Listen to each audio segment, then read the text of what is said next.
அண்மை செய்தி. மேற்கு தொடர்ச்சி மலை பகுதிகளில் பெய்யும் கனமழையால் ஈரோடு அந்தியூர் பகுதியில் மக்கள் வெளியே செல்ல முடியாமல் முடங்கி கிடப்பதாக அண்ணாமலை தெரிவித்திருக்கிறார். போக்குவரத்து துண்டிக்கப்பட்டு அவசர தேவைக்கு கூட கிராமத்திலிருந்து வெளியே செல்ல முடியாமல் மக்கள் முடங்கி கிடப்பதாக அண்ணாமலை தெரிவித்திருக்கிறார். உயர்மட்ட பாலம் அமைக்க பல ஆண்டுகளாக பொதுமக்கள் கோரிக்கை எழுப்பியும் தமிழக அரசு கண்டுகொள்ளாமல் இருப்பதாக அண்ணாமலை குற்றம் சாட்டியிருக்கிறார். இது குறித்தான முழு விவரங்களோடு இணைந்திருக்கிறார் செய்தியாளர் ராஜகுமரன். விவரங்களை பகிரலாம்.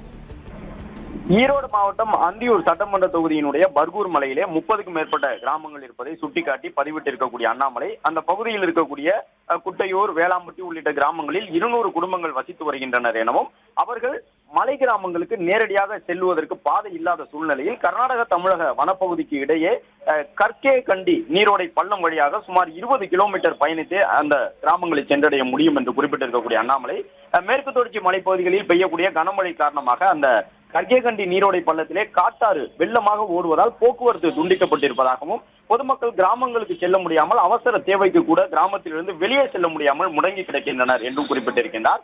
திமுக ஆட்சிக்கு 5 ஆண்டுகளில் சாலைகள் அமைக்க, பாலங்கள் கட்ட என 78,000 கோடி செலவிட்டுள்ளதாக நிதிநிலை அறிக்கையில் கூறியிருக்கின்றார்கள். ஆனால் தமிழகத்தில் பல கிராமங்களில் இன்னும் சாலை வசதிகள் இல்லை. மத்திய அரசு வழங்கக்கூடிய கிராம சாலைகள் திட்டத்திற்கான நிதி எங்கே செல்கின்றது என்றும் தெரியவில்லை என்று குறிப்பிட்டிருக்கக்கூடிய அவர் ஆட்சிக்கு 4.5 ஆண்டுகளாக மக்கள் வரிப்பணத்தை விளம்பரங்களுக்கு வீணடித்துக் கொண்டிருக்கின்றார்கள். இப்பொழுது ஆட்சி முடியக்கூடிய தருவாயிலே உங்களுடன் ஸ்டாலின் என்று கூறுவதால் யாருக்கு என்ன பலன் என்று கேள்வி எழுப்பியிருக்கக்கூடிய அண்ணாமலை ஒவ்வொரு மழைக்காலத்திலும் இதுபோன்று கிராம மக்கள் அவதிப்படுகின்றனர். சாலைகள் அமைத்தோம் என்று கணக்கு காட்டி 78,000 கோடி நிதியை செலவிட்டிருக்கின்றார்கள். அவற்றுக்கு வெள்ளை அறிக்கை வெளியிட வேண்டும் என்று குறிப்பிட்டிருக்கக்கூடிய அண்ணாமலை போர்க்கால அடிப்படையில் சாலை வசதிகள் ஏற்ற மலை கிராமங்களுக்கு உடனடியாக சாலைகள், உயர்மட்ட பாலங்கள் அமைக்க வேண்டும் என தமிழக அரசை வலியுறுத்தியுள்ளார்.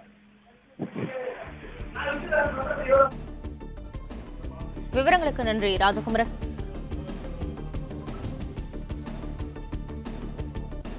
பிளே ஸ்டோர் மற்றும் ஆப் ஸ்டோரில் இருந்து பாலிமர் செயலியை QR கோடு மூலம் பதிவிறக்கம் செய்யுங்கள்.